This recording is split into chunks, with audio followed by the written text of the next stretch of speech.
Hello dear students, welcome to today's class of Strategic Management for MCOM final year students Business Administration. Strategic Management में unit first complete करके unit second का part A पढ़ रहे हैं हम, जो कि है एनवायरनमेंट अप्रेजल। और जैसे कि मैंने बताया था आपको कि डायग्नोसिस ऑफ एनवायरनमेंट थोड़ा सा बड़ा टॉपिक है, तो पिछली 2 क्लासेस से वो चल रहा है। आज हम इसको कंप्लीट करेंगे। आज हम लोग पढ़ने वाले हैं कि एनवायरमेंटल एनालिसिस के लिए टेक्निक्स कौन सी यूज़ होती है, वो पढ़ेंगे। ठीक है, तो हमारा टॉपिक है techniques of environmental search and analysis.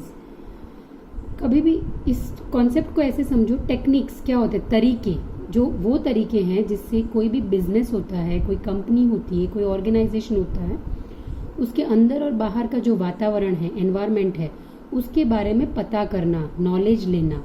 ठीक है, और हमने पहले स्टडीज़ भी करी है कि जब तक एनवायरनमेंट पता नहीं चलेगा तब तक हम स्ट्रैटेजिक मैनेजमेंट को परफॉर्म नहीं कर पाएंगे। तो एनवायरनमेंट को पढ़ना बहुत ज़रूरी है।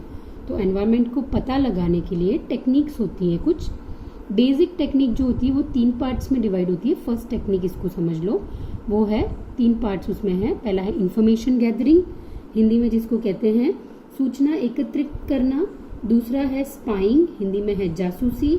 और तीसरा है फोरकास्टिंग, हिंदी में है पुनर्वानुमान। ठीक है, तो सबसे पहला है इंफॉर्मेशन गैदरिंग। अब इंफॉर्मेशन मतलब वो जो कंपनी है उस कंपनी के रिगार्डिंग और उससे रिलेटेड जो भी इंफॉर्मेशन है वो कलेक्ट करनी, या तो कोई पब्लिश्ड इंफॉर्मेशन है या अनपब्लिश्ड। पब्लिश्ड का मतलब जो किताबों में, मैगजीन्स में, जर्नल्स में, ऐसी सब जगह पर पब्लिश होती है वो। और अनपब्लिश्ड का मतलब क्या होता है कि इधर उधर से कलेक्ट किया हुआ इंफॉर्मेशन।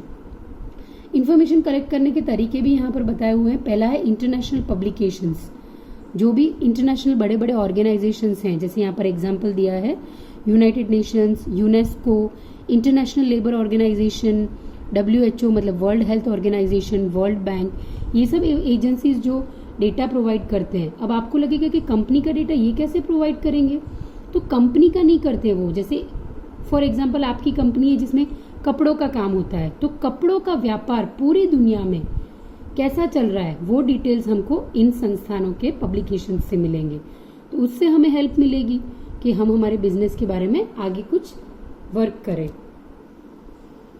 उसी में आगे है information publish by Indian government. एक तो इंटरनेशनल लेवल की हो गई, अब इंडियन गवर्नमेंट भी कुछ डिटेल्स पब्लिश करता है, वो कलेक्ट करनी है। फिर तीसरा इंस्टीट्यूशनल पब्लिकेशन, मतलब आपकी अपनी कंपनी, आपका ऑर्गेनाइजेशन, वो भी। और उसके अलावा जो इंस्टीट्यूट्स होते हैं जो बिजनेस के बारे में छापते हैं, चीज़ें पब्लिश करते हैं, उनसे भी नॉलेज गैदर कर सकते हैं। फिर है पीरियोडिकल्स एंड न्यूज़पेपर्स।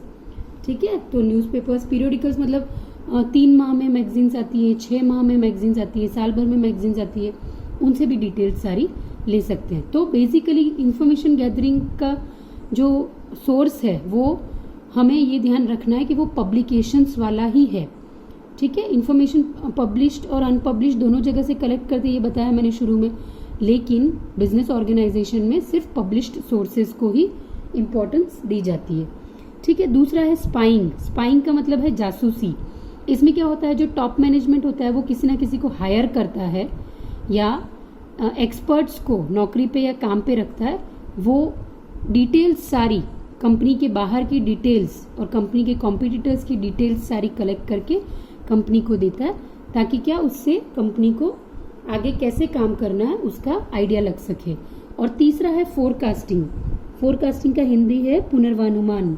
ठीक है, तो फोरकास्टिंग कैसे होगा, इसमें ये होगा कि जो इन्फॉर्मेशन कलेक्ट करी है उस इन्फॉर्मेशन को यूज करते हुए और कैसा ट्रेंड चल रहा है अपनी कंपनी का उसको देखते हुए और एक गैस लगाते हैं, एक फोरकास्ट करते हैं, मतलब आगे की सोचना, वो सोचते हैं और उससे फिर अनुमान लगाते हैं कि हमारा व्यवसाय का वातावरण कैसा रहेगा। ठीक है, इसके अलावा कुछ और फोरकास्टिंग टेक्निक्स हैं, वो यहाँ पर लिखी हुई है, जैसे कि single variable extrapolation, theoretical limit envelopes, dynamic models, mapping which includes relevance trees and morphology analysis, Delphi method, models probability, network factor analysis etcetera. ये सब आप लोग आपके क्वांटिटेटिव टेक्निक्स वाले पेपर में पढ़ोगे चीज़ें। ठीक है, या पढ़ ली होंगी। तो ये हो गए 3 पार्ट्स। टेक्निक 1 ऐसे याद रखनी है। टेक्निक 1 में तीन पार्ट्स हैं, information gathering, spying and forecasting. Hindi में है सूचना एकत्रित करना, जासूसी और पुनर्वानुमान। ठीक है। अब सेकेंड टेक्निक आई ईटीओपी एनालिसिस। ईटीओपी का फुल फॉर्म क्या होता है? ETOP analysis. ETOP analysis is the process by which organization monitor the relevant environment to identify opportunities and threats affecting their business for the purpose of taking strategic decisions। कोई भी strategic decisions लेने हैं उसके लिए ETOP analysis बहुत helpful है और सबसे ज़्यादा इम्पॉर्टेंट यही है। ठीक है। इसका फुल फॉर्म है environmental threat and opportunity profile. Environment में क्या क्या थ्रेट्स हैं और क्या क्या अपॉर्चुनिटीज हैं, उस प्रोफाइल को पूरा पढ़ के और स्ट्रेटेजिक डिसीजन लेना, ये होता है ईटीओपी एनालिसिस। इटॉप एनालिसिस भी कहते हैं इसको।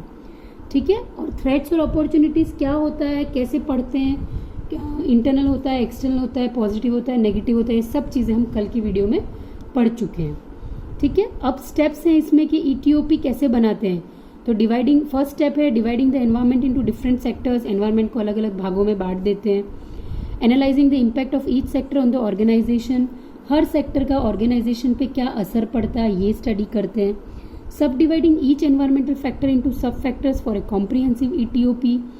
जो फैक्टर्स हैं, घटक हैं वातावरण के, उन घटकों को और छोटे छोटे पार्ट्स में डिवाइड कर देते हैं ताकि उसको और अच्छे से पढ़ पाएं, समझ पाएं। Analysing the impact of each sub factor on the organisation in the form of statement.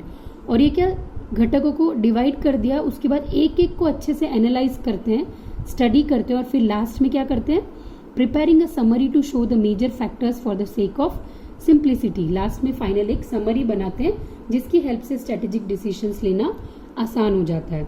तो ये हो गई सेकेंड टाइप। फर्स्ट में हमने तीन स्टेजेस वाला टेक्निक पढ़ी, ABC वाला। सेकेंड है इटॉप, फिर थर्ड है EFE। ठीक है। EFE है एक्सटर्नल फैक्टर इवैल्यूएशन मैट्रिक्स। इसका क्या मतलब है कि ये मेथड ऐसी है जिसमें कंपनी के एक्सटर्नल एनवायरनमेंट में क्या चीज़ें चल रही हैं वो सारी चीज़ों को पता करना। ठीक है। यहाँ पर क्या कह रहे हैं, external factor evaluation matrix method is a strategic management tool often used for assessment of current business conditions. The EFE matrix is a good tool to visualize and prioritize the opportunities and threats that a business is facing. ठीक है। अभी की current business की conditions को पता करने के लिए हेल्पफुल है और अपॉर्चुनिटीज और थ्रेट्स क्या है उनको पता करने के लिए भी ये हेल्प करता है। ठीक है। तो EFE ये याद रखना है, एक्सटर्नल फैक्टर इवैल्यूएशन। और लास्ट है एक, ये फोटो आई है पर इसमें हेडिंग नहीं आई है स्टूडेंट्स, कुछ कट रहा है हेडिंग में, लेकिन इसकी है कॉम्पिटिटर प्रोफाइल मैट्रिक्स, इस नाम से है। आप इसको सेव कर लेना। मैं इसके साथ साथ आपको PDF के नोट्स भी दूंगी वीडियो के साथ साथ। तो आप जब PDF नोट्स देखते जाओगे वीडियो के साथ साथ तो आपको इजीली समझ आ जाएगा कि मैं क्या एक्सप्लेन करना चाहती हूँ। अब कॉम्पिटिटर प्रोफाइल मैट्रिक्स में क्या होता है कि आपके जो कंपनी के कॉम्पिटिटर्स हैं उनकी प्रोफाइल को पढ़ना है, स्टडी करना है और फिर आप कहाँ एग्जिस्ट करते हो बिजनेस में, इस चीज़ को स्टडी करना। यहाँ पर मैंने एक सिंपल एग्जाम्पल लिया है। आपकी एक कंपनी है, कंपनी का नाम है कंपनी A। एक कॉम्पिटिटर है आपका कॉम्पिटिटर 1 और दूसरा कॉम्पिटिटर है कॉम्पिटिटर 2।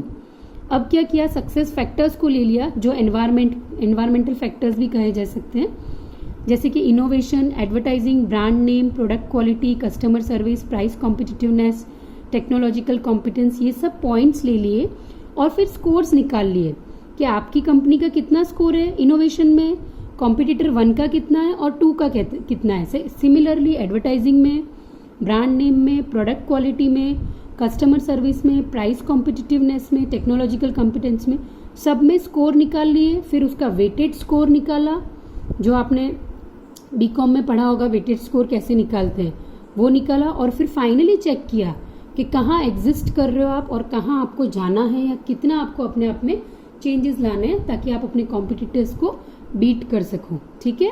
तो हमने टोटल पढ़ी 4 टाइप्स ऑफ टेक्निक्स। पहली टेक्निक जिसमें 3 पार्ट थे, इंफॉर्मेशन गैदरिंग, स्पाइंग और फोरकास्टिंग। दूसरी टेक्निक हमने पढ़ी इटॉप, तीसरी पढ़ी ईएफई और चौथी पढ़ी the competitive profile matrix. Fine students, तो आज का टॉपिक यहाँ कंप्लीट होता है। आज का असाइनमेंट का क्वेश्चन है explain the various techniques for environmental analysis, और असाइनमेंट्स कंप्लीट करना, सारे टीचर्स के यूट्यूब चैनल्स को सब्सक्राइब करना जिससे आपकी अटेंडेंस मार्क होती रहेगी, और be regular in studying with the videos. अगर लैग करोगे तो फिर आपका बहुत सारा काम इकट्ठा हो जाएगा and it will be difficult for you to cope up. Okay students, take care, have a safe time, thank you.